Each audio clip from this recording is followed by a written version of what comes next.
The Ford F-150 will soon be rolling into Aussie dealerships with full factory backing, a warranty, and a 3.5-litre V6 turbo that can tow up to 4.5 tonnes. This is a really big deal. The price of admission is set to be around $120,000, and it's only going to go up from there. This model, fully loaded, 150 grand, who knows? But we're having an early taste test here in the US ahead of its local launch in a few months. But my question to you is, how much would you pay for a ute, and is 120K too much? Have your say in the comments below, and don't forget to subscribe to the Car Sales YouTube channel for all the latest vids.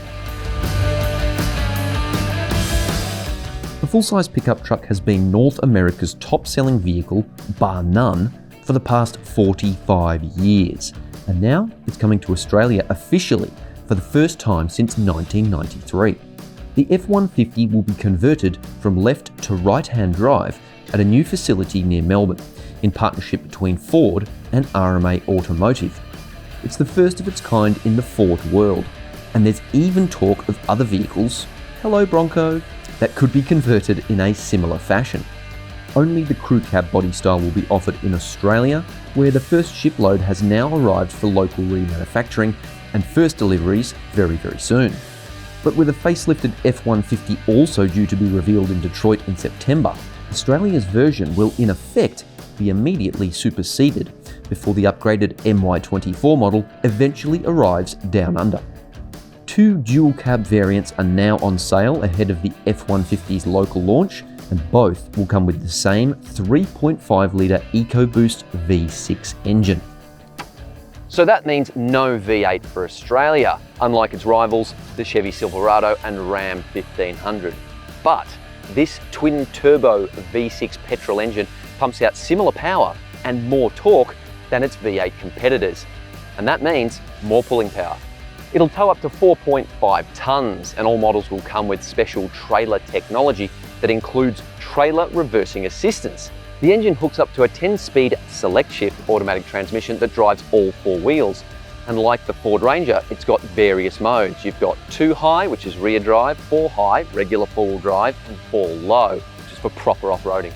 There is a diesel V6, a hybrid petrol V6, and a petrol V8 available in the US, but none of these engines have been earmarked for Australia. Not yet, anyway.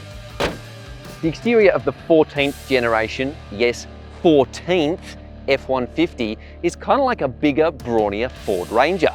Funny that, although it's kind of the other way around. The Ranger design actually copied the F-150. But anyway, it's got that big square jaw, large LED headlights, and these big slab sides. It's a very conventional US pickup truck design, but I reckon it works really well.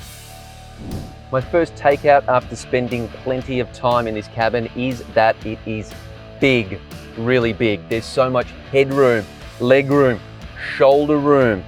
The seats, they're huge. It feels like you're in business class compared to a Hilux or a Ranger. And a lot of thought has gone into it as well. Check this out. Hit this button here, gear lever pops down. I've got a big flat workspace here. I can even get out my laptop and my mouse, and I can write my F-150 XLT review. Yes! The central screen in entry-level XLTs will be an 8-inch unit, but this is the same 12-inch unit out of the up-spec Lariat model, and it looks awesome. It's also got some really cool features. Check this out. Onboard scales, so you can weigh loads in the back, or you can even weigh your mates. It's not quite that accurate, but still pretty cool. Oh, and here you get an 8-inch digital screen for the driver's display. It's flanked by analog gauges, and certainly not the biggest digital screen I've ever seen, but it looks good and it actually works quite well. The tech bits run Ford's Sync 4 operating system, which can be updated with over-the-air updates to keep it all fresh.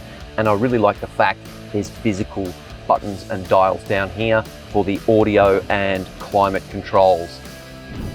Welcome to the back seat, which, like the front seat, is huge. There is so much room here. Look how much leg room I've got. I can stick my feet under the seats. These seats back here as well are tilted back. They're comfortable. They're a little bit reclined. It is really nice spending time back here. It feels like a large SUV or something, and it's pretty well equipped too. Love the grab handles here, plus you've got cup holders in the doors, 2 more cup holders here, loads of storage in the doors, 2 separate levels there, heaps of power options too. 12-volt socket, a 120-volt power point, plus USB A and C. There's also ISOFIX anchorages here and here. A little bit of utility as well, check this out. You can fold all these seats up and you get a bit more room. And when they're folded down, there's actually heaps of storage under there too. Pretty cool. All right, there's a lot going on in the tailgate here, starting with these little clamp pockets so you can fix your tools in here without scuffing up the top of the tailgate. There's a step to make for easy access. You've got cameras back here, and the power locking tailgate is beautifully damped. Now, the tray itself is a little bit shorter than its rivals, the Ram 1500 and Chevy Silverado. A little bit more than 1700 millimeters long, but it is very well equipped.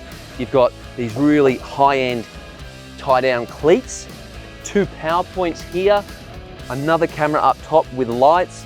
There's also a full-size spare wheel underslung here, but now it's time to see how this tubby 2.1 ton truck handles. Cue the driving music.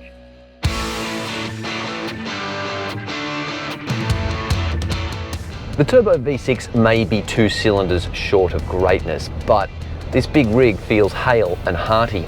Squeeze the throttle and she boogies pretty well. And it's actually quite precise as well and relatively responsive. I was expecting a little bit of turbo lag here, but it's pretty good. It's also surprisingly smooth and comfortable. Ride quality is very good. The front end seems to glide over most big potholes and bumps. The rear end does get a little bit more jiggly and you do feel it reverberate through the chassis a little bit more, but for the most part, it takes everything in its stride very, very easily. And it's an impressive long distance tourer as well. We've covered more than 400 Ks across 2 US states, and it's just been nothing but comfortable and easy going. I really like it. Outward vision is impressive too. The mirrors are huge and they've got the split level with the fisheye down the bottom, which is really handy for parking. But the way the windows are scalloped at the bottom, the huge windscreen, you get a really good view out of the vehicle. And the other thing is, you sit so high, you really do feel like king of the road. You sometimes hear the argument that these vehicles are too big and they're not going to fit on Aussie roads and in car parks, but I think they're actually going to be pretty reasonable. I mean, unless you live in the CBD, yes, you're probably going to struggle with it, and the turning circle is absolutely woeful.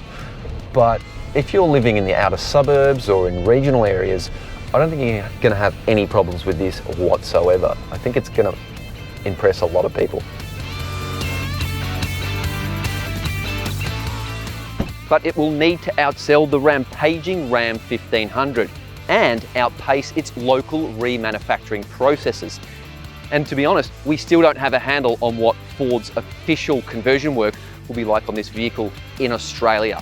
A lot of questions still to be answered, but the early signs are very, very positive. Check back soon for our first full Aussie drive of the F-150.